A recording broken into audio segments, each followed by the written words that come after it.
नमस्कार, स्वागत है। बताओ कहाँ तक पहुँच गए, क्या पढ़ रहे थे?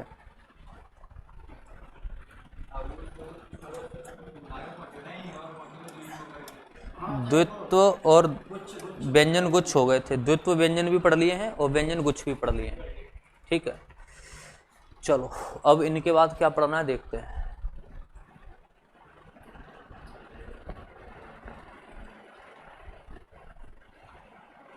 आगत ध्वनियों की बात कर रहे थे। हाँ, अब सुनो जरा इसके बारे में। आगत ध्वनियाँ क्या हैं या आगत ध्वनियाँ या इनको हम लोग कहते हैं विदेशी ध्वनियाँ या इनको कहते हैं ग्रहीत ध्वनियाँ।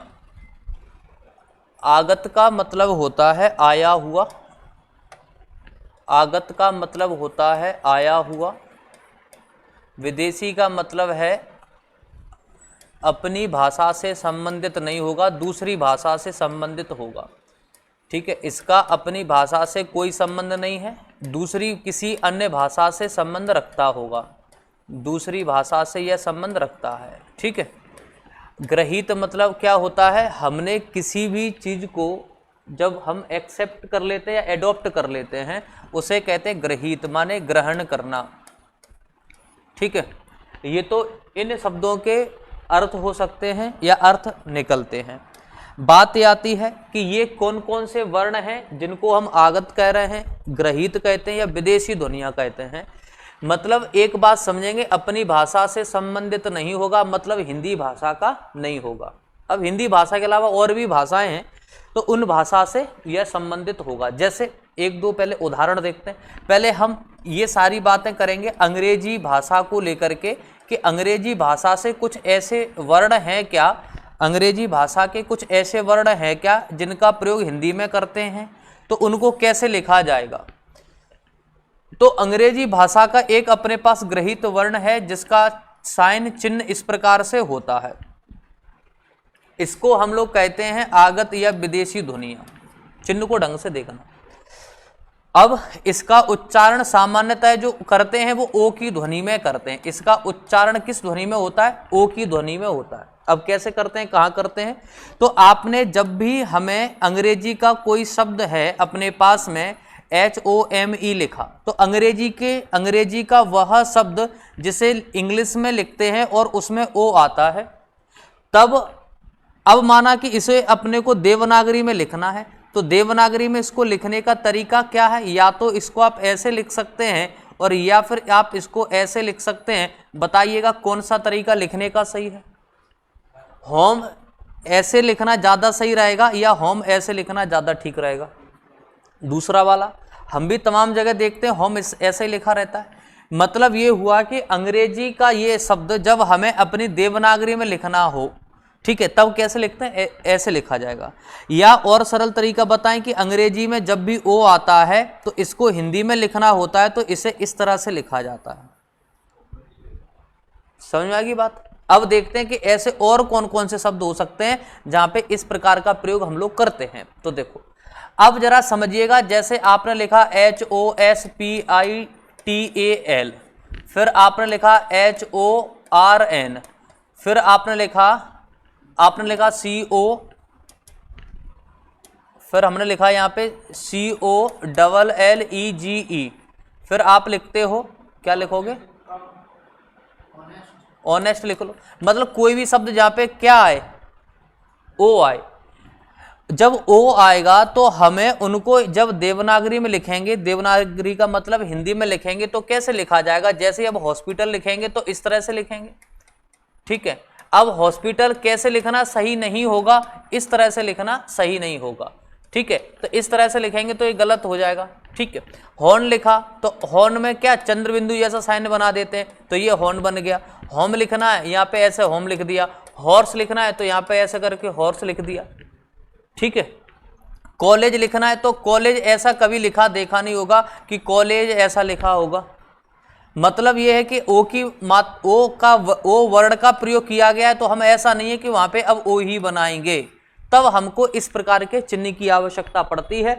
तो अंग्रेजी भाषा का एक शब्द है आपका ओ के स्थान पर हम इस प्रकार के चिन्ह का प्रयोग करते हैं, इसे आगत ध्वनियां कहते हैं या विदेशी ध्वनियां कह रहे हैं, क्योंकि अंग्रेजी कैसी भाषा है अपने लिए, विदेशी भाषा है।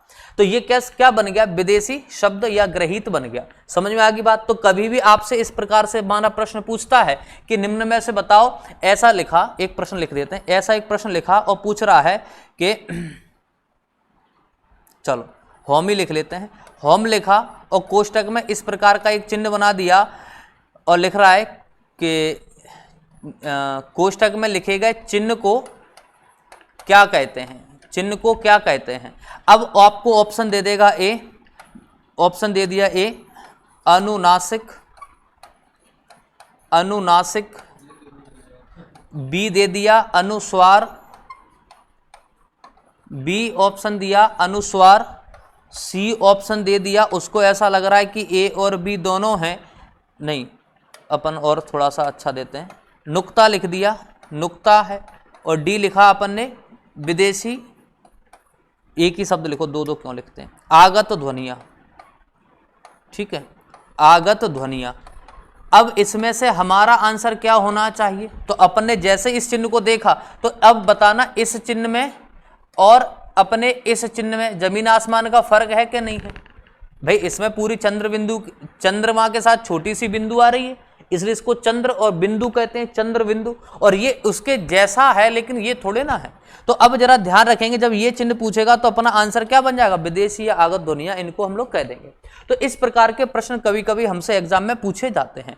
अब इनके साथ साथ में एक बात और समझिएगा, ये तो इंग्लिश की बात हो गई, अब ऐसे ही बात हमको जरा याद रखना है अरबी फारसी को लेकर के, क्योंकि अरबी फारसी भी हमारे लिए विदेशी भाषा है। तो अरबी फारसी के भी कुछ वर्ण हमारे पास हैं जिनका प्रयोग हम लोग हिंदी में कर रहे हैं, और भाई इनका प्रयोग जब हिंदी में कर रहे हैं तो अब ये कौन कौन से वर्ण हैं और लगातार प्रयोग में आ रहे हैं, हमारे बोलचाल में हैं, तो देखेंगे।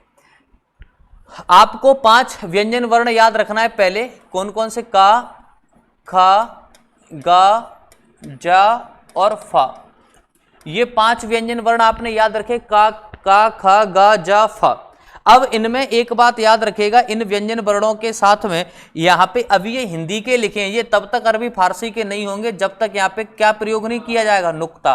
और जैसे ही यहाँ पे नुक्ता प्रयोग हो गया, इनका उच्चारण और अर्थ दोनों बदल जाएगा, उच्चारण भी बदलेगा प्लस अर्थ भी बदलेगा। तो अब जरा देखें, इनको इस तरह से समझो कि विदेशी ग्रहित दुनिया ऐसी हैं, इनका अपने भाषा में, इनका अपनी भाषा में प्रयोग और प्रचलन इतना ज़्यादा है, प्रयोग और प्रचलन इतना ज़्यादा है कि ये हमको विदेशी जैसे लगते ही नहीं है, ये हमको विदेशी जैसे लगते ही नहीं है, क्योंकि इनका प्रयोग खूब दबा के किया जाता है, ढंग से करते हैं। जैसे माना कि किसी आपके दोस्त के यहाँ, आपके मित्र के यहाँ कोई कार्यक्रम है, ठीक है, मानो शादी या कोई बड़ा फंक्शन है, और आप उसके घर पे 1 महीने पहले ही पहुंच गए और उसके हर तरह से मदद करवा रहे हैं।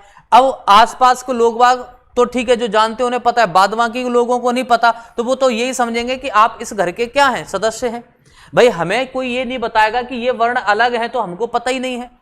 अब जैसे माना किसी ने पूछा कि बताओ, अब जैसे बात करें कि कई शब्द ऐसे हैं जो हम लोग अपने हिंदी उनके अर्थ जानते ही नहीं है, ठीक है। जैसे बात गिलास की कर लेते हैं, गिलास जिसमें क्या पीते हैं, चाय पानी पी रहे होते हैं, ठीक है। कप की बात कर लेते हैं। अब कोई कहे कि बताओ इनका हिंदी का मायने क्या है, तो हो गई, फिर तो कल्याण ही हो गया। अब कुल्हड़ कह दो, बात अलग है, भाई वो जुगाड़ है, ठीक है, क्या कह देंगे, कुल्हड़ कह दो, बात अलग है। लेकिन अब जैसे अपने से प्रॉपर अर्थ पूछेगा तो नहीं बन पाएगा। तो अब जरा समझिएगा कि ऐसे कई सारे शब्द हैं जिनका प्रचलन अपने यहाँ इतना बेहतर है कि हमें लगता ही नहीं है वो चीज विदेशी है, और ऐसा अभी से नहीं, कई वर्षों से लगातार चला आ रहा है। अब देखें यहां से इनको 5 व्यंजनों को आप याद रखेंगे तो बताएंगे इनका प्रयोग जब भी कहीं होगा तो वो भाषा कौन सी बनेगी, अरबी फारसी, ठीक है। लेकिन इनके अर्थ भी बदलेंगे, ठीक है। अर्थ कैसे बदलेंगे, माना कि आपको लिखना है, माना कि आपको यहाँ पे एक शब्द लिखते हैं, इसमें लिखे होंगे, कहाँ गया, जैसे सजा, चलो एक पहले वो लिखो, वर्तनी का एक शब्द है, एक जगह कोई भी एक लिखो, जुबां लिखो, जुबां आजकल खूब चल रहा है, जुबां केसरी, FIR हो गई, बहुत बढ़िया। जुबां पे, अच्छा 3 लोगों पे हुई, उनकी जुबां केसरी पाई गई होगी इसलिए जुबां लिख लिया। अब देखो कैसे लिखा जरा देखते हैं। एक केसरी में भी अपन भी लिखेंगे, कहाँ चला गया, पूरी फाइल ही चलेगी कहाँ, लाल कलर लाओ। एक तो हम जुबां ऐसे लिख सकते हैं, अपने को लगता है कि साहब अरबी फारसी का तो जुबां ऐसे लिख दो, फिर अपने को लगता है नहीं साहब ऐसे ज़्यादा ठीक लग रहा है, ठीक है। मतलब बहुत सारे तरीके हो सकते हैं लिखने के लिए। अब एक बात बताओ कि हमने कौन सा लिखा है, और भी कुछ हो सकते हैं।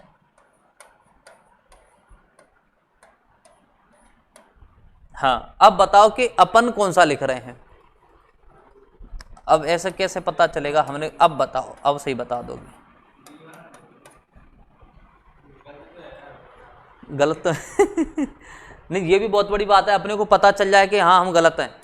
लोगों को तो ये पता नहीं चल पाता कई समय तक, बहुत लंबे समय तक कि हम गलत हैं। उस गलत में भी साहब लगे ही रहेंगे, साहब नहीं अरे हम गलत हो ही नहीं सकते। तो इनमें से कौन सा सही लग रहा है, मतलब इसका मतलब ये कि अपन ऐड ध्यान से नहीं देखते। नहीं, उसमें तो सही आता है। हाँ, मैंने वही होर्डिंग पे तो देखा था। हाँ, मैंने कहा सही लिखा है। कई सारी चीजें गलत कई बार लिखी होती है, लेकिन हमेशा गलत नहीं होती। जुबां, इसका उच्चारण क्या रहता है, जुबां। जा पे नीचे नुक्ता लगेगा, बा पे अंकी बिंदी, जुबां। हाँ हाँ ठीक है। ये बी वाला, बी में वाह है। अब यहां पे जरा समझते हैं जुबां। अब यहां पे अर्थ बदला, मतलब लिखने का तरीका बदलेगा तो अर्थ बदलेगा। ये इतनी सी सामान्य सी बात हम जानते हैं। तो देखो अभी क्या बात कर रहे थे, आगत या विदेशी ध्वनियों के बारे में। वे ध्वनियां जो हिंदी वर्णमाला में नहीं है या हिंदी भाषा से संबंधित नहीं है, बल्कि बाहर या अन्य किसी भाषा से आई हुई है, इनको क्या कहते हैं, आगत ध्वनियां कहते हैं।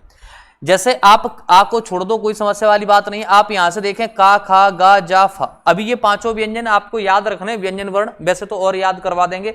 और एक अंग्रेजी का मिलेगा अ, ऐसे करके, ठीक है। इसका ये चिन्ह याद रखेंगे। फिर तो आप इसको, ये तो स्वर के साथ इसलिए लगा देते, किसी भी आप व्यंजन पे प्रयोग करो तो ऐसा चिन्ह आएगा। अब देखो एक लिखा है सजा। अब इसको जरा पढ़ो, एक इसको पढ़ो और एक इसको पढ़ो। उच्चारण कैसे बदलेगा, सजा और सजा। इसे सजा दो, अपन ले गए और 2-3 दिए चमाट खींच खींच के। कहा आप ही तो कह रहे थे सजा दो, अरे महाराज हम ये कह रहे थे सजा दो, मतलब मेकअप वाला सजाना। तो ये क्या बन गया, सजाना। और अपन कह रहे हैं इसको सजा दो, सजा। अब उच्चारण था अपना सजा दो, और ले गए बढ़िया मेकअप कर कुरा के लाए, उनके सामने पेश कर दे। उनके तुम अभी तक इसको लेके टहल रहे हो, मैंने क्या बोला, इसको सजा दो। अब और कितना सजा दे, सजा तो दिया। तो कहीं ना कहीं यहाँ पे क्या ध्यान देने वाली बात है, सजा, उच्चारण पे ध्यान देने वाली बात है। तो किसी अपराधी को सजा देने की बात आती तो क्या बन जाता है, दंड बन जाता है। फन, आपने सिंपल बोला फन, फन बोला तो ये डसेगा ही डसेगा। और फन थोड़ा सा भारीपन आएगा, फन और फन। फन माने, अच्छा फनकार तो खूब सुना होगा। फनकार किसे कहते हैं, कलाकार को कहते हैं फनकार, क्योंकि फन का अपने आप में क्या अर्थ होता है, कला। अब ये हम अंतर कब समझ पाएंगे, क्योंकि हिंदी में एक टॉपिक पढ़ेंगे हम लोग जिसको कहते हैं युग्म शब्द। और ये मानो एसआई के लिए तो इतना खतरनाक है ये कि कम से कम फ्री फोकट के आपको 1 नंबर तो दिलवाता ही है। गलत नहीं, अब यदि नहीं पढ़ोगे तो गलत तो होगा ही होगा। मतलब कुछ चीजें ऐसी हैं जो थोड़ी सी मेहनत कर लें तो पूरे ओवरऑल जो 70 की हिंदी आएगी उसमें से 7 नंबर आपके वैसे बढ़ जाते, ज्यादा मेहनत नहीं करनी पड़ती।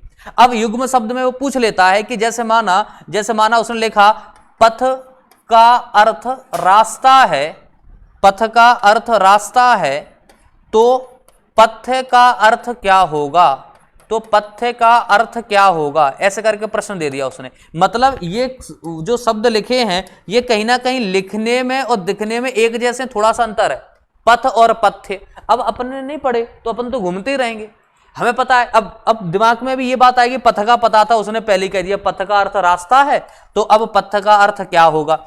ऐसा पूछता पथ का अर्थ ये, तो पथ का बता दो, हल बता देते। पथ्य का अर्थ होता है रोगी का भोजन। जिस रोगी को, माने मरीज को जो एक फिक्स डाइट दी जाती कुछ समय तक के लिए कि उल्टा सीधा नहीं खाएगा, दलिया खिचड़ी खाना है, उसको पथ्य कहते हैं। ठीक है। तो यानी कि पथ का और पथ्य का दोनों का अर्थ पूछता है। अब ऐसे ही प्रश्न उसने फिर पूछा, अपने से, जरा इन सबको हटाओ। अब उसने अपने से ऐसा ही प्रश्न एक और पूछ लिया कि बताओ फन का अर्थ ये है, तो फन का अर्थ क्या होगा। उसने लिख दिया फन का अर्थ है सांप का फन, ठीक है। अब पूछ रहा है बताओ फन का अर्थ क्या होगा। यदि पता है तो 1 सेकंड नहीं लगेगी, धमाकेदार आंसर कर आओगे, और नहीं पता तो अब टेंशन में, ये अंतर ही क्या है, ठीक है। तो अब जरा देखो तो यहां पे क्या बन जाएगा, हम जानते हैं कला, ठीक है। अब हो सकता है कि हमें उस समय ध्यान आ भी रहा हो कि अब फिर ये ध्यान कंफ्यूज होगा कि इस फन का मतलब कला होता है या इस फन का मतलब कला होता है। हाँ, वो तो फिर क्या है, जैसे दोनों का अर्थ बता दिया, फिर इनका अलग भी अर्थ पूछ ले, डिपेंड करता है एग्जाम में किस तरह से प्रश्न आता है। अगला शब्द है खाना। खाना का मतलब भोजन या भोजन ग्रहण करने वाली क्रिया, तो वो भी क्रिया क्या है, खाना होती है, ठीक है। एक खाना अपन उसको कहते हैं फूड मटेरियल को, ठीक है। एक खाना क्रिया है और ये भोजन सामग्री है। तो अब यदि खाना के साथ नुक्ता का प्रयोग कर लिया तो ये बन जाएगा सजा देने के लिए एक स्थान है, ठीक है, तय खाना में फेंक दो इसको। तय खाना किले वगैरह में, जैसे आपके ग्वालियर किले में किसको रखा गया था, गुरु हरगोविंद को, हरगोविंद सिंह को रखा गया था, तो उनको तय खाने में रखा गया, ठीक है। तो अब ऐसे बता सकते हैं खाना और खाना, इनमें अंतर क्या है, इनके दोनों के अपने अपने अलग अलग अर्थ होते हैं। तो हिंदी में ये बड़ी समस्या है कि अपने का खा गा जा फा के साथ यदि नुक्ता लग गया अगला अलग अर्थ बन गया, और नुक्ता नहीं लगा तो अपना एक अलग अर्थ है। तो ये बात हमको विशेषता याद रखना है कि कब और कहां पे कैसे शब्द का प्रयोग किया जाता है, और एक पहचान भी बन गई। क्योंकि अपन लोग आगे चल के एक अपना सिलेबस में टॉपिक दिया है शब्द, तो जब हम लोग शब्द पढ़ते हैं तो शब्द में हम लोग पढ़ेंगे अपने देशज शब्द पढ़ेंगे, ठीक है, विदेशज शब्द पढ़ते हैं। तो विदेशज शब्द में कई सारे चीजें हम लोग पढ़ते हैं, जैसे पुर्तगाल के, अंग्रेजी के, जापान के, चाइना के, अलग अलग भाषा के शब्द पढ़ते हैं, अरबी फारसी के। अब एग्जाम में पूछ भी लेता है बताओ दिया गया शब्द किस भाषा से संबंधित है।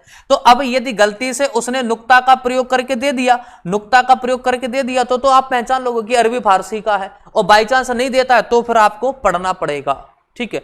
चलिएगा, तो अब जरा देखें यहाँ पे हम लोग क्या पढ़ रहे हैं कि भाई विदेशी और आगत ध्वनियों की बात कर रहे हैं, जिसमें हिंदी और हम अरबी फारसी की बात कर रहे हैं कि इन शब्दों का प्रयोग अपने यहाँ खूब होता है। तो अपने लिए कैसे विदेशी या आगत या ग्रहित कह देते हैं। अब एक बात समझ लो कि हमें ये याद कैसे रखना है कि जो अपने का कभी कभी यही पूछ लेता है का, खा, गा, जा और फा, निम्न में से पूछेगा कि बताइएगा कौन से वर्णों के साथ में हिंदी में नुक्ता का प्रयोग किया जाता है। तो ये 5 व्यंजन फिक्स हैं, इनके अलावा दूसरा कोई आएगा ही नहीं, इन 5 के अलावा कोई वर्ड ही नहीं है।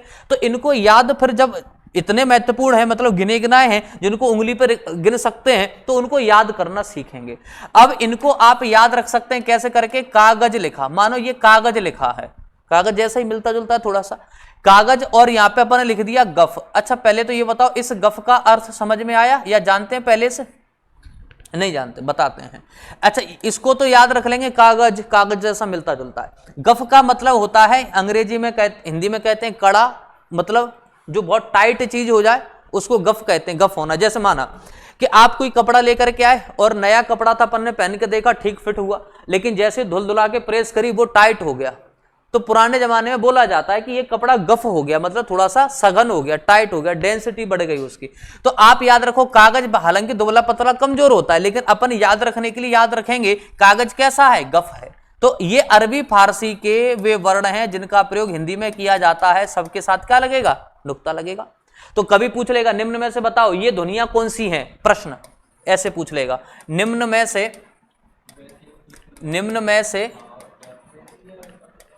अरबी फारसी ध्वनियों का चयन करो, अरबी फारसी ध्वनियों का चयन करो। ऑप्शन ए दे दिया डा ढा, ऑप्शन बी दे दिया, ऑप्शन बी दे दिया, ऑप्शन बी अपन दे देते हैं कॉलेज, ऑप्शन बी दे दिया कॉलेज, ऑप्शन सी दे दिया आपको, क्या दे दिया, दिल्ली और क्यारी, ऑप्शन डी दे दिया आपको, क्या दे दें, का और खा, और धीरे से नुक्ता लगा दो। अब क्या आंसर करेंगे, अरबी फारसी पूछ रहा है ना, तो ठीक है पहचान लेंगे, नुक्ता देखेंगे कहाँ है, तो नुक्ता जहां मिलेगा उसके साथ अपना आंसर बन जाएगा। तो ये इस तरह से प्रश्न बन सकते हैं। तो हम यहां से याद रखेंगे कि हमसे एग्जाम में प्रश्न भी कैसे पूछा जाएगा, ठीक है। या फिर ऐसे पूछ लेगा कि का खा वे ध्वनियां जिनके साथ हिंदी में नुक्ता का प्रयोग करते हैं। भाई एक ही बात है, नुक्ता का प्रयोग कहां होता है, अरबी फारसी में। चाहे जैसे पूछ ले, हमें तो एक कंसेप्ट याद रख लिए, का खा गा जा फा के साथ में नुक्ता का प्रयोग होगा। और जहां ये सब चीजों के साथ नुक्ता का प्रयोग है, तो आप बता दो कि वो शब्द फिर आपका हिंदी का नहीं होगा। फिर ये भी बता देंगे वो शब्द अपना हिंदी का ना होकर के वो सीधे कहां पहुंचेगा, अरबी फारसी में पहुंचेगा, ठीक है। चलो, तो ये तो बात हो गई अपने किसकी, इन सब के बारे में। अब देखो इसके आगे की बात करते हैं, इनके आगे की बात करते हैं। तो देखो अब हमें यहां से याद रखना है कुछ अपने उच्चारण स्थल। अयोगवा वैसे आपको पढ़ा दिया था, शायद पढ़ा दिया था क्या, बताओ। अयोगवा में ये बताया होगा, यदि नहीं पढ़ा था तो सुन लो, यदि पढ़ा था तो याद आ जाएगा, तो अपन आगे बढ़ लेंगे। अयोगवा में 2-3 चीजें बताई थी, ज्यादा कुछ नहीं बताया था। एक तो पहला पॉइंट ये बताया मैंने आपको कि अयोगवाह क्या है, तो हम इसका वर्ड विच्छेद करके देखेंगे। आ प्लस योग मतलब ये हुआ कि ये सामान्य स्थिति में किसी वर्ण के साथ में योग नहीं करते, माने जुड़ते नहीं हैं, मिलते नहीं हैं। और किसके साथ नहीं मिलते, तो आप बताएंगे कि अयोगवाह कभी भी स्वर व व्यंजन के साथ इनका मेल नहीं होता। कैसे नहीं होता आपको बताया था, जैसे अंकित लिखना है मान लो, तो आप देखेंगे कि अनुस्वार अंकी बिंदी हमेशा अलग लगाई जाएगी स्वर और व्यंजन से। आपको ऐसे ही शायद बताया होगा, यदि हम लोग पढ़े हैं तो प्रातः काल लिखा, तो देखो इनके ऊपर एक ही सिरो रेखा नहीं खींची जाएगी, मतलब ये अपना स्वतंत्र अस्तित्व चाहते हैं, ठीक है। भाई एक से होते, एक जैसे होते तो पापे आपे तापे एक ही सिरो रेखा लगी है, सिरो रेखा मतलब ऊपर वाली लाइन, ठीक है। सब पे एक साथ खींची, लेकिन इनने कहा दूर हटो एक तरफ, ठीक है। तो भैया ये यहां रुक गए, वो वहां रुक गए, मतलब सेपरेट हो गए। ये कभी भी अयोगवा कभी भी किसी के साथ भी क्या नहीं करते, मेल नहीं होता इनका, इसलिए नाम है अयोगवा। इनको हम तीसरे प्रकार का वर्ण भी कहते हैं, ये भी बताया होगा। इनको तीसरे प्रकार का वर्ण कहा जाता है। और अपने यहां तीसरे प्रकार का व्यक्ति किसको कहते हैं, नपुंसक वर्ण भी कह सकते हैं, इनको नपुंसक वर्ण भी कह सकते हैं। ऐसा कभी सवाल आ जाए, नहीं तो आप किसी चलते फिरते आदमी से पूछ लेना, जो बताओ नपुंसक वर्ण कौन से हैं, वो कहेगा जी क्या चीज है। वो भी थोड़ी देर 1-2 मिनट तनाव में रहेगा, यदि थोड़ा सा लॉजिक लगा जाएगा तो बना ले जाएगा, और नहीं तो फिर उलझा ही रहेगा, ठीक है, चलेगा। और एक बात और समझ लो, इसमें आपसे जब ये और ये लिख करके देगा, तो आप इनको दोनों को एक साथ क्या कहते हैं, अयोगवाह कहते हैं। हम इन दोनों को एक साथ क्या कहते हैं, अयोगवाह कहते हैं। भाई जब इनको अलग अलग कर देंगे तो अब नाम बदल जाएंगे। जैसे माना एक ज्वाइंट फैमिली है और किसी की शादी है, तो कार्ड जो आएगा वो आपके हेड ऑफ द फैमिली के नाम से आएगा, परिवार का जो मुखिया है उसके नाम से आएगा। और पता चला अब सब अलग अलग हो गए, तो उनके सबके अलग अलग नाम से आएंगे। तो ये दोनों साथ में है तो एक नाम चलेगा अयोगवाह। ये अलग हो गए भाई साहब, ये कौन बन जाते हैं, अनुस्वार। और इनको क्या कहते हैं, विसर्ग। इनको क्या कहते हैं, विसर्ग कहते हैं, ठीक है। ये भी बात याद रखेंगे। और अब अगली बात समझिएगा, एक और शायद चीज बताई होगी, शायद नासिक के व्यंजन पढ़ाए थे, नासिक के, अनुनासिक, ये पढ़ाए थे। नासिक व्यंजन आपके पंचम अक्षर होते हैं, अंगा याड़ा नामा, ठीक है। और नासिक के व्यंजन बन गए। और आप देखो फिर अनुस्वार क्या है, इसका प्रयोग भी हम लोग नाक की ध्वनि से करते हैं। और फिर बताया था अनुनासिक, एक बताया था अनुनासिक, जैसे निरनुनासिक बताया था, अनुनासिक बताया था, निरनुनासिक। निरनुनासिक में कौन कौन से वर्ड आते हैं, क्या कंडीशन है इसकी जरा बताइएगा। निरनुनासिक, अनुनासिक, अनुनासिक और नासिक के व्यंजन, इनकी जरा कंडीशन बताओ। यदि अपन लोग पढ़ चुके होंगे तो याद होगा, धुंधला धुंधला ही सही, कैसा भी तो याद होगा, बताओ। निरनुनासिक, अनुनासिक और नासिक के कुछ याद नहीं आ रहा, मतलब करण अर्जुन जैसा भी नहीं लग रहा, शायद शाहरुख खान जैसा लगे, सलमान खान जैसा नहीं लगे, कि शाहरुख खान को कुछ थोड़ा थोड़ा याद आ रहा था, अपन सलमान खान है। अब देखो निरनुनासिक क्या है, कि निरनुनासिक का जब उच्चारण करते हैं तब श्वास वायु हमारे मुख से होकर के निकलती है, इन पे किसी भी प्रकार के चिन्ह का प्रयोग नहीं करेगा। जैसा ये लिखा है काल, ठीक है, कोई भी स्वर कोई भी लिखा हो, लेकिन व्यंजन को नहीं कह सकते हम लोग निरनुनासिक, स्वर को कह देंगे आप निरनुनासिक। अब व्यंजन को क्यों नहीं कह सकते, क्योंकि अनुस्वार का प्रयोग किया गया है, ठीक है। अब देखो अनुनासिक, अनुनासिक का चिन्ह क्या बताया था, जब हम इसका उच्चारण करते हैं तो श्वास वायु नाक और मुख दोनों से होकर के निकलती है। ये जब हम इसको पढ़ते हैं तो श्वास वायु नाक और मुख से होकर के निकलती है। इनका अंतर भी बताया था, जैसे आपने पढ़ करके भी देखा था, बोल के भी हमने इसको प्रैक्टिकल शायद किया था। इन दोनों शब्द का उच्चारण अलग अलग होगा कि नहीं होगा? ऊपर वाले को कैसे पढ़ते हैं और नीचे को हंस, सही बात है। अब ये चंद्रबिंदी है तो अकेली नाक की ध्वनि का प्रयोग नहीं करेंगे, श्वास वायु नाक और मुख दोनों से निकलेगी, इसलिए हस। और जब नासिक की बात आती है या अनुस्वार की बात आती है, नासिक की बात आएगी या अनुस्वार की बात आती है, उस समय श्वास वायु आपकी नासिक माने नाक से होकर के निकलती है, इसलिए इनके दोनों के उच्चारण में नाक की ध्वनि का प्रयोग ज्यादा होता है। जैसे इसको पढ़ेंगे अब हंस, तो नाक की ध्वनि का प्रयोग ज्यादा होगा। तो ये सारी चीजें मैंने बताई थी, ऐसे करके बताई थी, जैसे आ के ऊपर अंकी बिंदी, आ के ऊपर ऐसे चंद्रबिंदी बताई थी। सा एक ही रहेगा। ये भी आपके युग्म शब्द में आते हैं, हंस, और हंस का अर्थ ये है तो हंस का अर्थ बताओ। जैसे अंगना बताया था, अंगना का अर्थ ये, तो अंगना का अर्थ क्या होगा? ठीक है, तो इनको याद रखो, निरनुनासिक क्या है, अनुनासिक क्या है, नासिक क्या, अनुस्वार क्या है। एक बात और बताई होगी कि हम अनुस्वार का प्रयोग वर्तमान में किसके स्थान पे ज्यादा करते हैं? इसका प्रयोग आप लोग कर रहे हैं पंचमाक्षर के स्थान पर। हम लोग पंचमाक्षर का प्रयोग थोड़ा सा कम कर दिए हैं, इसके स्थान पे कौन का प्रयोग हो रहा है? तो बताएंगे आपके अनुस्वार का प्रयोग होता है। ठीक है, तमाम शब्द आपको शायद, मुझे ऐसा ध्यान है, उदाहरण के तौर पे मैंने बताए भी थे। जैसे आप यहां पे लिख देते हैं, आपने लिखा ये,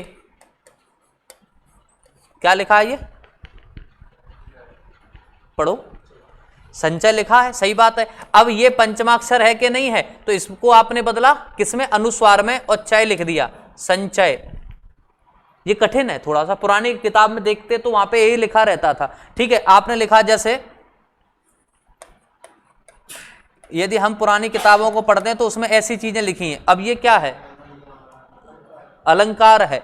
अब ये अंग है और हलंत लगा है। अब इसका प्रयोग कैसे करेंगे? इसका प्रयोग इस प्रकार से आजकल करते हैं। तो यही तो बता रहे कि अब हम पंचमाक्षर के स्थान पे किसका प्रयोग करने लगे हैं? अनुस्वार का प्रयोग करने लगे हैं। जैसे माना कि अपने लिखा अंत्याक्षरी, मान लो थोड़ी देर के लिए अंत्याक्षरी, हम लोग खूब लिखे हैं वर्तनी में अंत्याक्षरी। हालांकि गलत तो कुछ नहीं होगा, ये गलत नहीं है, लेकिन भाई हम वर्तमान में किसको प्राथमिकता देते हैं? तो आप अब कैसा लिखते हैं? हम यहाँ पे इस तरह से लिख करके ऐसे इसका प्रयोग करते हैं, तो इस तरह से लिखा जाता है। यही तो कर रहे हैं आजकल। तो ये बन गया अंत्याक्षरी।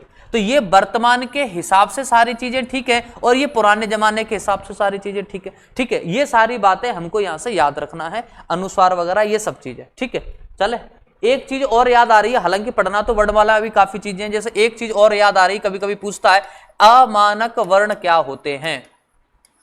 अमानक वर्ण, अब देखो नाम से समझ में आ रहा है, वैलिड जो चीज नहीं है, मान्य जो चीज नहीं है वो अमान्य है, माने अमानक है। तो अब अमानक वर्ण क्या फिक्स हैं या और भी होते हैं, या कौन कौन से होते हैं? तो हम लोग भी बहुत सारे अमानक वर्ण का प्रयोग करते हैं, लेकिन जो हमारी वर्णमाला में प्रचलित एक वर्ण है वो ये है अमानक वर्ण। ये क्या है? चलो, देखने में ऐसा लग सकता है, देखने में ऐसा लग सकता है कि भाई साहब इन दोनों की संधि करवा दी है, और लेकिन आपने यदि थोड़ा सा ध्यान दिया हो, झांसी रेलवे स्टेशन पे कभी गए हो, झांसी रेलवे स्टेशन पे जाओगे तो वहां पे झांसी ऐसा ही लिखा पाओगे। आ रहा है तो कुछ ध्यान आ गया ना?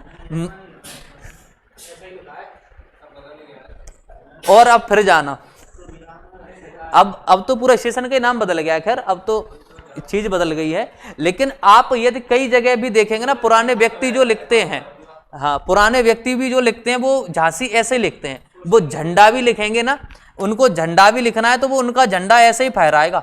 आप कहो ये क्या फहरा रहा है, तो ये उनका झंडा है। अब ये अपने लिए ये जो वर्ण है इसको हम लोग क्या पढ़ते हैं? झा। अपने लिए क्या झा है। तो अब जरा समझिएगा, अपने को ये समझ में नहीं आया, क्यों नहीं आया? ऐसा लग रहा है कि आधा फा ले लिया आधा भा ले लिया, करा क्या है इसके साथ? तो ये आज के हिसाब से अमानक वर्ण है। प्रयोग तो इसका है, क्योंकि भाई जो लोग पहले से पढ़ते आ रहे हैं, पुराना डेटा है वो एकदम से थोड़े ना जाता है, वो डिलीट होगा ही नहीं। ठीक है, अब इसके स्थान पे आजकल क्या प्रयोग कर रहे हैं? यदि यहां से आपको कभी इस प्रकार से उदाहरण में दे दो, पूछे बताओ अमानक वर्ण कौन सा है, तो आप बता देंगे ये अमानक वर्ण है। लेकिन इनके अलावा हम, ये तो आपके वर्णमाला में है ही, प्रयोग पहले होता था, लेकिन हमने क्या किया है, कई मानक वर्णों को अमानक आजकल हमने बना दिया। कैसे बना दिया? क्योंकि हम लोग क्या कम वैज्ञानिक हैं। जैसे बात की जाए कि क्या बात की जाए, हाँ, जैसे आप सबसे पहले लिखते हैं खा, तो हम लोग खा जल्दबाजी में ऐसा लिख देते हैं। मतलब 80% छात्रों की बात देखें, क्या मोस्ट ऑफ चीजों की बात देखें, छात्र क्या टीचर वर्ग के व्यक्ति भी खा ऐसे लिख रहे हैं। मतलब ये पता ही नहीं चल रहा ये है कौन, पता ही नहीं चल रहा कौन है। रब पढ़ लें का खा कैसे पढ़ लें, समझ में नहीं आ रहा। तो अब इसको पढ़ने के लिए खा जब बनाया जाएगा तो इसको फुल पैक करना पड़ेगा, तब ये खा बनेगा। अब देखो कि माना कि इसकी वास्तविक रूपरेखा ये है और अपन इसका रूपरेखा ये बना रहे हैं। माना किसी चित्रकार से कह दिया गया हमारी फोटो बना दो, और उसने फोटो ऐसी बना दी जैसे आजकल तमाम ऐप आते हैं, मुंह पतला कर दिया, नाक बहुत तगड़ी बना दी, तो बड़ा विचित्र लगेगा कि नहीं लगेगा? तो ये वही कंसेप्ट चल रहा है। इनकी मूल बनावट ये थी, हमने बना ये दिए, तो ये अपने लिए कैसा वर्ण बन गया? अब अमानक वर्ण बन गया। ठीक है, समझने में थोड़ी सी जटिलता रहेगी। अब जैसे एक ये तो खैर ऑफिशियली है ही, हम जो अपने खुद से बना देते हैं, मतलब अपने व्यवहार से, जैसे आपने लिखा। अब मुझे ये समझ में नहीं आती इतनी जल्दबाजी किस बात की, यदि हम इसमें जोड़ देंगे तो सुंदर भी तो लगेगा ये। हम लिखने के साथ साथ में यदि थोड़ा सा ध्यान यदि ये दे लें कि साहब हम कैसे क्या चीजें गलत कर रहे हैं और कैसे इसको सुधार सकते हैं, यदि इसको ऐसा लिख दिया तो वास्तविकता में वो सही लगेगा। ठीक है, अच्छा अब जैसे इसकी बात कर लेते हैं, ये जो है, अब कई लोग हैं अपने अपने हिसाब से इस सा का प्रयोग करते हैं। भाई उनका सा है, कुछ लोग कहते हैं पेट फटा सा। अब भाई डॉक्टर है, जैसा ऑपरेशन कर दे वैसे ही फट गया, वो तो क्या दिक्कत वाली बात है। अब विडंबना ये कुछ लोगों का तो साहब ये पहले वो 4 बनाते हैं एकदम शुद्ध 4 और बीच में से ऐसे कर देते हैं। ठीक है, तो कहीं ना कहीं इसको लिखने का जो सही तरीका है वो इस तरह से अपन क्या करेंगे, सा का प्रयोग किया जाता है। ठीक है, अब ऐसा नहीं कि जहां स्वेच्छा बनी वहीं से काट दो, नीचे से ही काट दो, अरे इतना गलत तरीका हो जाता है, फिर ये अमानक बन जाता है। अब देखें जैसे एक वर्ण आता है, अब जैसे बा, ठीक है, कुछ लोगों की बा से बकरी जो है, मैंने 2-3 बच्चों को समझाया, मैंने कहा बेटा ऐसा ना किया करो। वो कह रहे सर हमारी बकरी बा से बकरी चांजे से काटे। अरे चांजे से काट सकते हैं लेकिन गलत तो हो जाएगा ना, उसका हर काटने का नियम होता है। अब इसको कैसे बा से बकरी कैसे सही कटेगी, तो आप लिखेंगे बा और यहां से इस तरीके से इसका हम लोग प्रयोग करते हैं। ठीक है, चलेगा। तो अब देखेंगे कि हमने कई अमानक वर्ण का प्रयोग हम लोग खुद अपने तरीके से करने लगते हैं, अपने व्यक्तिगत व्यवहार में ला करके करने लगते हैं, जो कहीं ना कहीं सही होते हुए भी कैसे हो जाते हैं, गलत हो जाते हैं। लेकिन वास्तविकता में अमानक वर्ण यदि कभी एग्जाम में पूछता है तो आप इसके साथ में जाएंगे। ठीक है, अगली बात देखो, अमानक वर्ण की बात आ गई। अब इसके बाद हम चलते हैं कुछ व्यंजन वर्णों का उच्चारण स्थल देखते हैं। उच्चारण स्थल देखते हैं, जरा इस बात को समझ लेते हैं पहले क्या कहानी है। वैसे तो आप लोगों को याद होगा, तो मैंने आपको स्वर का उच्चारण स्थल याद करवाया था या बता दिया था, ध्यान है कि नहीं? स्वर में जैसे आ और आ कहां से बोले जाते हैं, ई और ई कहां से बोले जाते हैं, ऊ और ऊ बोलते हैं तो कहां ज्यादा प्रभाव पड़ता है, ये बताया था। ए आई ओ औ सब बताए थे। अग्र स्वर मध्य स्वर वो अलग चीज है। ऐसे ही आपको व्यंजन बताया था कि स्पर्शी व्यंजन में का वर्ग कहां से बोला जाता है, चा कहां से, टा कहां से, दा कहां से, ये सब।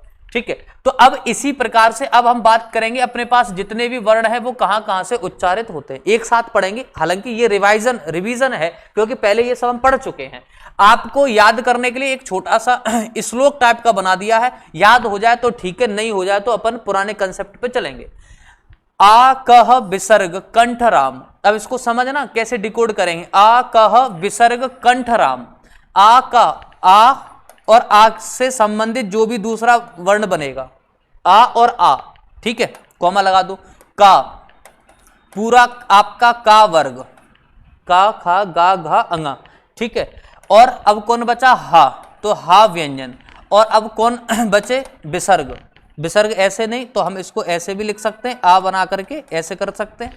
ठीक है, आ कह विसर्ग कंठराम, तो इनका सबका अंग भी आ जाएगा, इसमें क्या भी आ जाएगा, अनुस्वार भी आ जाता है। ठीक है, तो अब इनको आप क्या बताते हैं, इनका सबका उच्चारण कहां से होता है, गले से होता है, कंठ से होता है। आपने पढ़ा है आ शुरू में पढ़ाया था, स्वर कहां से बोले जाते, गले से। बोल के देखो, जीभ हमारी मुख में ऐसी रखी रहेगी, आ का खा गा घा हा को बताया था स्वर तंत्री या काकल्य व्यंजन भी कहते हैं, ठीक है, लिखा होगा आपके पास। अंग और आहा का उच्चारण कहां से होगा? कंठ से होता है। अब देखो दूसरी बात देखें, ई च यस, इच यस भी तालु राम, मतलब ई चा या और सा, ये इनका उच्चारण कहां से होगा? तालु से होगा। ई का मतलब हो गया छोटी ई भी आएगी और बड़ी ई भी आएगी, ठीक है। फिर आपका पूरा का पूरा चा वर्ग आएगा, बोलो आएगा क्या नहीं आएगा? फिर कौन आएगा? या, और फिर कौन आएगा? ये शाह। ये कौन सा शाह है? तो आप बताते हैं ये तालु या तालव्य शाह है। कौन सा शाह है? तालव्य शाह है। तो समझ में आ रही बात कि छोटी ई बड़ी ई का उच्चारण स्थल क्या है? तालु या तालव्य। चा वर्ग का उच्चारण स्थल क्या है? तालु या तालव्य। या, तालु बोल के देखें या, हालांकि प्रॉपर स्पर्श नहीं करते क्योंकि अंतस्थ व्यंजन है ये। अंतस्थ व्यंजन मैंने बताया था कि जीव इन सब के आसपास जाएगी लेकिन स्पर्श नहीं करेगी। लेकिन फिर भी देखें कि किसके ज्यादा पास जाती है, तो बता देंगे तालु के पास जाती है। और इसको तो कहते ही है तालव्य शाह, इसका तो नाम ही है तालव्य शाह।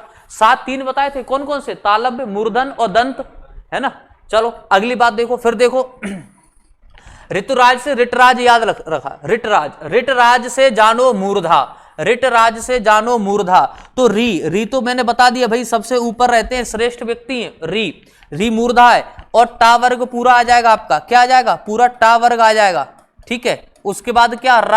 रा बोलते हैं तो जीव आपकी तालु के पास मूर्धा के पास जाती और जा, ठीक है। हालांकि इनके एक और सब विभाजन करेंगे, एक उप विभाजन और करेंगे, आगे बताएंगे, ठीक है। इन सबका उच्चारण, और कौन बचा मूर्धा में? ये वाला सा।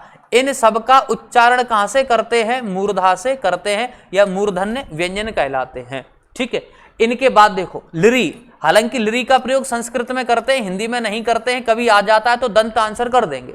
लिरी, ला के साथ में नीचे री लग जाता है, ठीक है। लिरी हो गया। अब देखो ला भी कह सकते हैं, ला भी आ जाएगा इसमें। अब देखो आपका ता व्यंजन, ता वर्ग पूरा आ गया, लिरी और ला, फिर ता आ गया, कॉमा लगाएंगे। आपका ये सा, ये कौन सा सा है भाई? तो बताएंगे दंत सा है। तो इन सबका उच्चारण कहां से होता है? दांत से होता है, जीव दांत पे स्पर्श करती है, ठीक है। फिर देखो इसके बाद में उप आते हैं ओष्ठ में। उप से क्या याद रखेंगे? छोटा ऊ और बड़ा ऊ। और फिर इनके बाद में पूरा का पूरा आपका पा वर्ग। ये कहां से बोले जाएंगे? ओष्ठ से। ऊ बोल के देखें, सबसे ज्यादा मूवमेंट होठ में होती है। पा बोल के देखें, पा वर्ग का कोई भी पा फा बा भा मा, क्योंकि पंचमा वर्ग है ना, ये 5वां वर्ग आता है, का चा टा ता पा। तो बताया था कि कहां पे ज्यादा जोर पड़ेगा? ओष्ठ पे ज्यादा प्रभाव पड़ता है। तो ये बन जाते हैं अपने कौन से? ओष्ठ वर्ण। कौन से बन जाते हैं? ओष्ठ वर्ण बन जाते हैं। इनके बाद देखेंगे वाह केवल दंतोष्ठ। वाह आदमी करता है वाह याद रखो, दांत और ओष्ठ। वाह का जब उच्चारण करेंगे तो कहां जीभ लगेगी? थोड़ी सी दांतों के पास जाती है और होठों में मूवमेंट ज्यादा होता है। वाह, ठीक है। तो दंत ओष्ठ बन गया। अगला देखो ए ऐ कहें कंठ तालव्य। ए ऐ बने कौन कौन से वर्णों के मेल से है? ए ऐ कौन कौन से वर्णों के मेल से बने हैं? फिर से बताओ। छोटा आ छोटा ई। छोटा आ का उच्चारण स्थल क्या होगा? और छोटी ई का उच्चारण स्थल क्या होगा? तालु। और इनसे मिलकर के क्या बना? आई। तो इनका उच्चारण स्थल क्या होगा? कंठ तालु हो जाएगा कि नहीं? कंठ तालु या कंठ तालव, बात एक ही है। तो आपने देखा ए आई कंठ तालव्य। अब देखो ओ औ बना कैसे? ओ कैसे बना? छोटा आ छोटा ऊ, ऐसे तो बना ओ। अरे ओ कैसे बनाते? तो आपने बताया छोटा आ और प्लस छोटा ऊ के मेल से क्या बना दिया? ओ। अब आ का उच्चारण स्थल तो कंठ है ही, फिक्स है वो तो। ऊ का उच्चारण स्थल क्या था? कहां गया? ऊ। तो आप बताएंगे ओष्ठ है। तो अब कंठ और ओष्ठ बन जाएगा ना। तो उसी के संधि कर दो, अपने आप आंसर बन जाएगा। ओ औ कहें कंठोष्ठ में, तो ए ऐ कंठ तालु और आपसे ओ औ कंठ ओष्ठ, ऐसे करके याद रखो। भूल जाएं तो आप ये याद रख लो कि ये बना कैसे। तो आपको ध्यान है, आ कंठ से बोला जाता है, ऊ ओष्ठ से बोला जाता है, दोनों में संधि कर दो, कंठ ओष्ठ बन जाता है। क्या बन जाता है? कंठ ओष्ठ बन जाता है। तो ये सभी व्यंजन वर्णों का अपना उच्चारण स्थल है। और नहीं ये समझ में नहीं आया तो ऐसे करके याद रखो, ये वाला तरीका जो अपना है, ठीक है, ये अपना तरीका सबसे बढ़िया है। अब इसमें एक और चीज हम लोग याद रखने वाले हैं, कौन सी? ये आपको नोट्स में लिखा होगा। कंठ में कौन कौन से आ जाता है? छोटा बड़ा का वर्ग, हाँ, ये सब चीजें, ठीक है। भा नहीं आएगा, अंग और आहा आ जाते हैं, ठीक है। नेक्स्ट पॉइंट पे आ जाओ। अब देखो यहां से नासिक से या नसिका से, माने नाक से बोले जाने वाले वर्ण कौन कौन से हैं? तो नाक से बोले जाने वाले एक तो यही है अंग आपका अनुस्वार, ठीक है। और पंचमा अक्षर, पंचमा अक्षर का क्या क्रम होता है? उसमें गलत लिखा है। पंचमा अक्षर का क्रम होता है अंगा, या, ड़ा, ना और मा, ये अपने पंचमा अक्षर है। तो ये 6 व्यंजन याद रखेंगे जिनका उच्चारण हम लोग नाक की ध्वनि से करते हैं, ठीक है। अंगा, या, ड़ा, ना, मा और ये अपना अनुस्वार, ठीक है, चलेगा। वैसे अनुस्वार का प्रयोग कंठ में भी कर सकते हैं, ये भी बात याद रख लो। अब देखो ये गलत लिखा है, वरस से, वरस से नहीं, पंचमाक्षर कितने होते हैं? 5। पंचमा पूछेगा 5, ये तो वो बता रहे हैं जिनका उच्चारण नाक से करते हैं।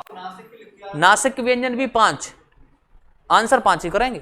संख्या पूछेगा तो 5 ही बताओ। अनुस्वार अलग है, ये अलग कैटेगरी है, ठीक है। अब अगला शब्द अपने पास बरस से या दंतमूल या मसूड़ा। बरस से किसको कहते हैं? जहां पे हमारे दांत धसे रहते हैं या जुड़े रहते हैं, और हमारे दांत कहां धसे या जुड़े रहते हैं, उसे क्या कहते हैं? उसे मसूड़ा कहते हैं। अब जहां दांत मसूड़े में धसे हैं या जुड़े हैं उनको दंत मूल कहते हैं। भाई दंत का मतलब दांत, मूल का मतलब जड़, दांतों की जड़। मसूड़ा कह लो या दंत मूल कह लो। अब समझो जो आदमी सीधा साधा होता है उसको दुनिया खाने को दौड़ती है, और खाएगी कैसे? दांतों से। तो जो आदमी बेचारा सीधा साधा है उसको दुनिया क्या करती है? खाने को, चबाने को दौड़ती है। तो कैसा आदमी होना चाहिए? सरल जन। कैसा आदमी? सरल जन। जो सीधा साधा है, बेचारा सरल आदमी है, उन्हें कहीं आओ जेब में क्या रखें? एक ग्रामीण क्षेत्र का व्यक्ति था, बेचारा अनाज वनाज बेच के आया, 10-15 हजार का बिका होगा। अब रख के बढ़िया अंदर वाली जेब में, पेंट में, गांव का आदमी था, तो वो गड्डी उसमें चमकती है। अब किसी ने तक लिया कि ये बेच के आया है। अब थोड़ा सा सुनसान हुई, गल्ला मंडी से बाहर आया, उसने क्यों बे कट्टा रखे? नहीं है, नहीं कट्टा धरे है, तो क्या है जेब में? रुपया, न्यू रुपया निकाल, मैंने देख लो जे लाइन चलाओ, मतलब छुड़ा के चला गया। अब वो देखते रह गए ये क्या हो गया? मतलब ये प्रैक्टिकल बात है, बिल्कुल हकीकत बात बता रहा है। अब सोचो ऐसा भी हो जाता तो जो सीधा साधा आदमी उसको लोग वहां क्या करते? जोते रहते हैं, मतलब दांतों के नीचे चबाते रहते हैं। हाँ, तो वो भी कह रहा कि कहाँ कट्टा, कहाँ ये गड्डी है, देख ले। उसने कहा ठीक है, हम तो ये चाह रहे थे, दिखा तू।